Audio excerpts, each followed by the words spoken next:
രുചികൾ തേടിയിട്ട് എത്ര ദൂരം പോകാനും നമ്മൾ കോഴിക്കോട്ടുകാർ മുൻപിലുണ്ടാവും അല്ലേ?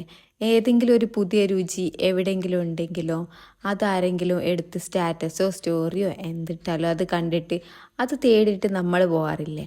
അങ്ങനെ ഒരു യാത്രയാണ് ഇന്ന് പോകുന്നത് ചന്ദ്രേട്ടൻ്റെ ചായക്കടയിലേക്ക്.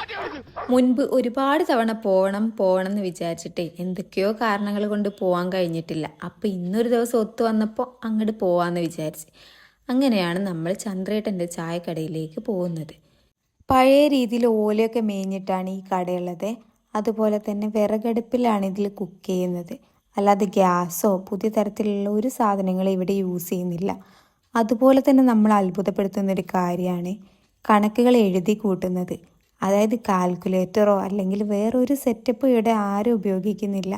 ഇത്തരം രുചികൾ തേടി പോകുന്നതും പുതിയ പുതിയ രുചികൾ വരുന്ന സമയത്ത് പഴയ രുചികളൊക്കെ മറക്കാതെ കാത്തു സൂക്ഷിക്കുന്നതും കൊണ്ടായിരിക്കണം കോഴിക്കോടിനെ ഇത്രയേറെ ആളുകൾ ഇഷ്ടപ്പെടുന്നത്. ഇവിടെ ജനിച്ചതേ ചിലപ്പോൾ ഒക്കെ എനിക്ക് തോന്നും എൻ്റെ ഒരു ഭാഗ്യമാണ്. കാരണം ഇത്രയും നല്ല ആളുകളും ഇത്രയും രുചികളും ഉള്ള വേറെ ഏത് സ്ഥലമാണ് ഉള്ളത്? അപ്പോൾ വീഡിയോ ഇഷ്ടപ്പെട്ടാൽ ലൈക്ക് ചെയ്യുക, സബ്സ്ക്രൈബ് ചെയ്യുക.